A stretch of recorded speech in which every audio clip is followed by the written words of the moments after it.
don't get me wrong. Learning things, it's important. You have to learn things, but it's like, if you only learn and do not implement, then your focus is going to be somewhere else. Everybody, welcome back to the High Voltage Business Builders Podcast. If you want to help us beat big tech, that'd be appreciated. So like, share, comment, leave some likes, comments, shares, leave some likes, comments, and shares.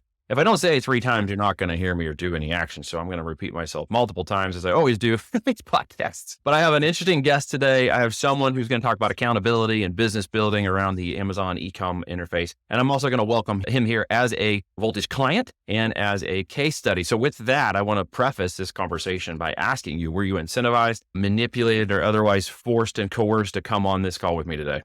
Hey, Neil, what's up? Thank you for having me. No, not at all. Nope. Okay, like I said, checks in. Yeah, no, I'm just kidding. But in all seriousness, Lenin is his own man, as you'll learn from this call today. And he has been doing Amazon for more than 5 years. Is that a correct statement? Correct. Since 2015, actually. So he's been in this for quite a while. So he's got some history and some strength and some knowledge. So I want to start off by asking you a little bit about your experience in this e-commerce world. Did you get started there, or did you start somewhere else? Well, actually, I started back in the day sending emails and learning about copywriting, email marketing, that kind of stuff.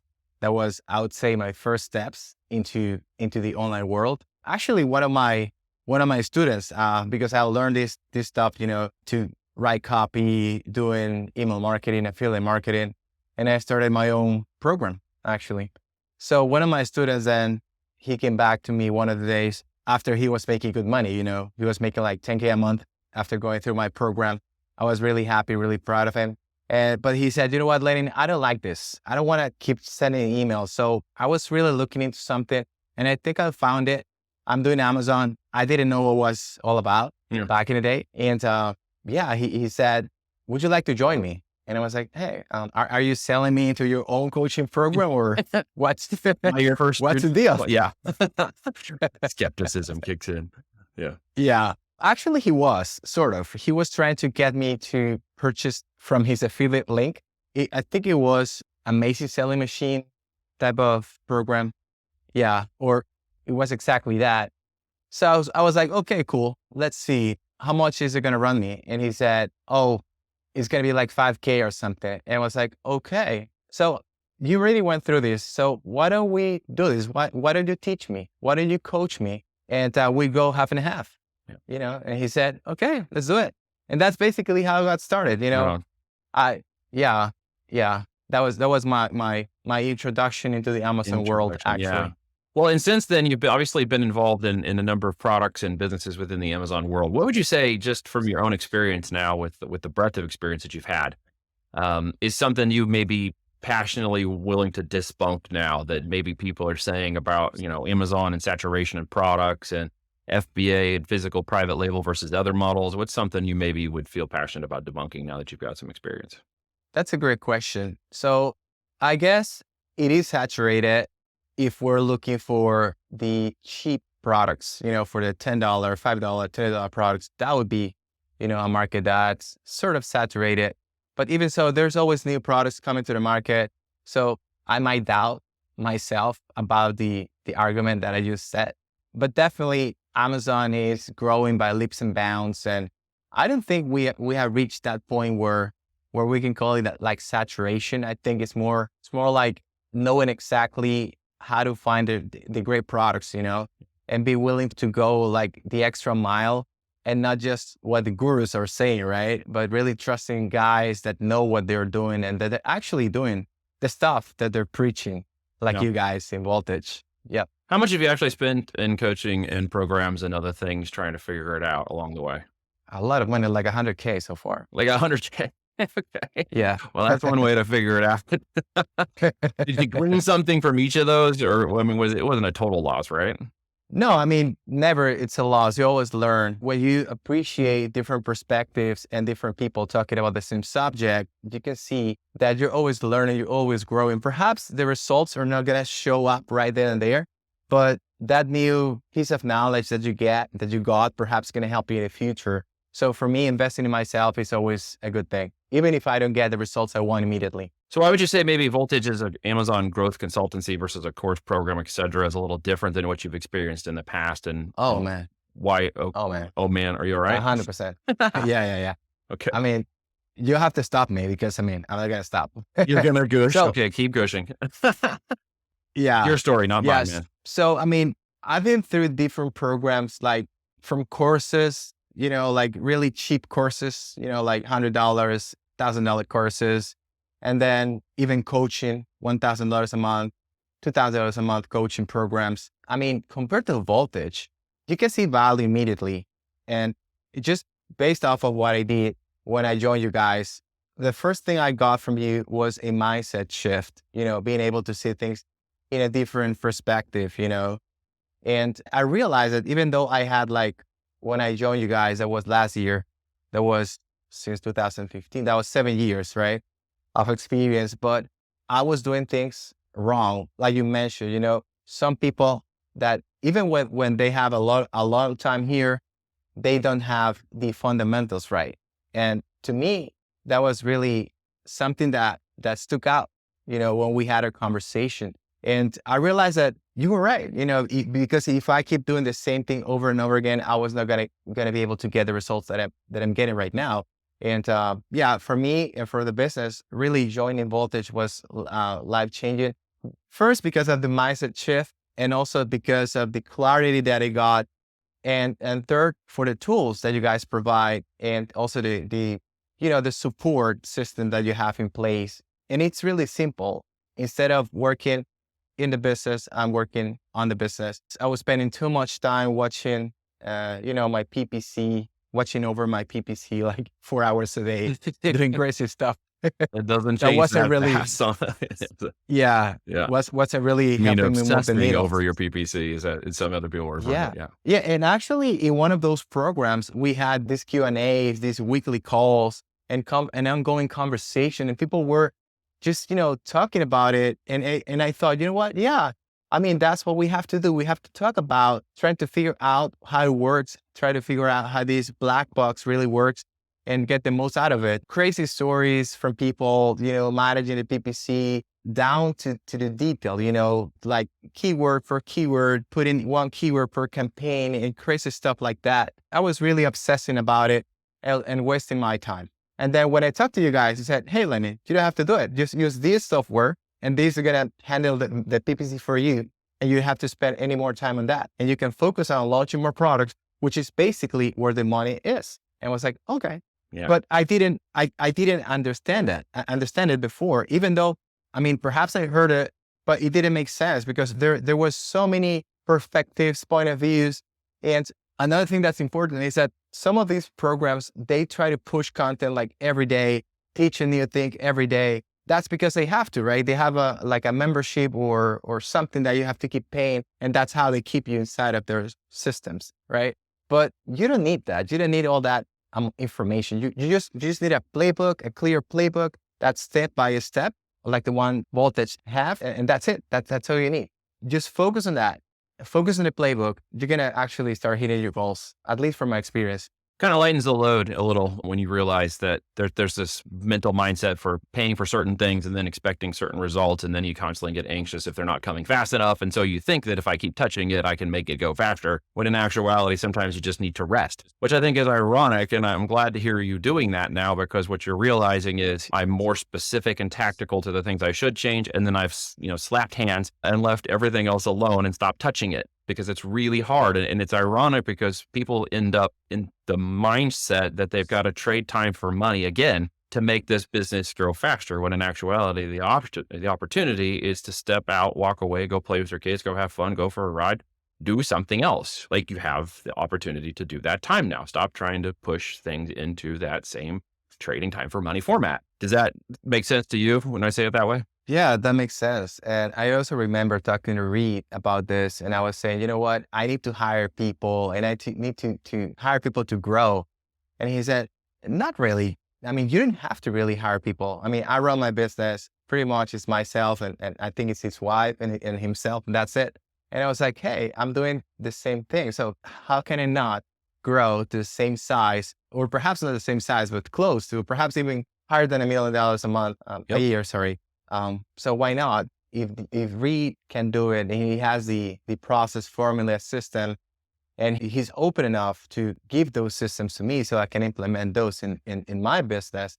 I can definitely do the same. And I don't need to be like a 10 people or 10-person kind of a company in order to grow. I can do it myself because actually, you don't have to spend that much time in the business. We've entered the stage of 1 to 2 person companies that reach 5 to 10 million a year in annual revenue. And we've proven that. Our case studies have proven that, it can reach 5 million a month.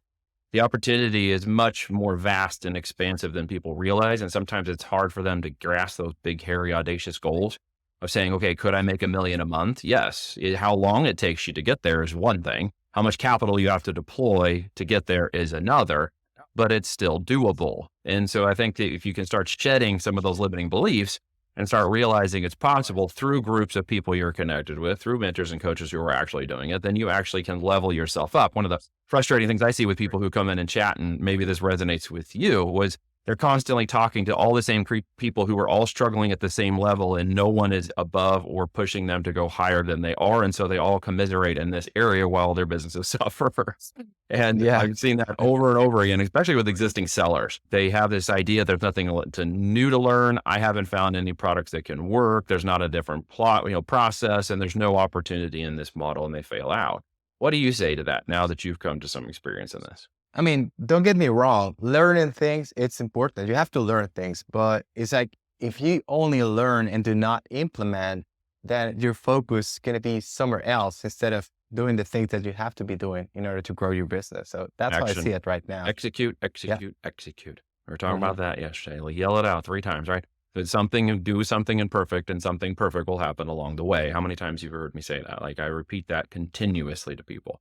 Because the fear of failure and trying and failing sometimes is worse than just saying, I'm going to fail or stop or quit or just disappear, because I can handle that failure better than the one in which I try and it didn't work. Exactly. Yeah. It's a challenge. Yep. Yeah, it is.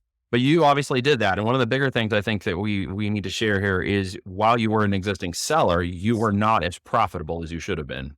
No. My profit margins were like under 9%, perhaps like 8, 7. So on $1 million in sales, you're down below 50. $1 million in sales. Take home. Yeah. Exactly. Yeah. But at the same time, I realized that sales revenue is just a vanity metric, right? I can say, I'm making $1 million, but if I'm just making like 7, 8, 9%, it's not that much when you think about it. It's good money, don't get me wrong, but still, to get to the $1 million, it was really tough, for me to grow from 0 to that amount. But what I learned along the way, and just a couple of things that I also wanted to share, is that I was lucky enough to be in contact with, when I started this business with my student, right? He became my business partner, and we actually sold our first business, and we were planning to sell it for $1 million. Right. And we actually got a check of $1 million. The only problem was that it was just like a photocopy of the check. Oh. You know what I mean? Like one of those big photocopies you get from Publishers Clearinghouse. Yeah. It was so crazy. Vanity check. My friend said, "Hey, Lenny, we got a check, but you have to see this. Let me show you." He sent me like the picture, right, or a screenshot of the check, but it was crazy. We ended up selling it for $300K, $150 each. Wasn't like a bad deal. So I'm really proud about that, because we went through the process of selling our business. And based off of that, I was able to sell like another small brand for $50K. So, and then basically, I realized that that's when you make the money, right? When you exit. We were doing well. We were making I remember having like this, because Amazon pays you every 14 days, right? Mm-hmm. Getting those disbursements of like 10, 5K, 10K, even 20K some months. So that was amazing. It was good money, right?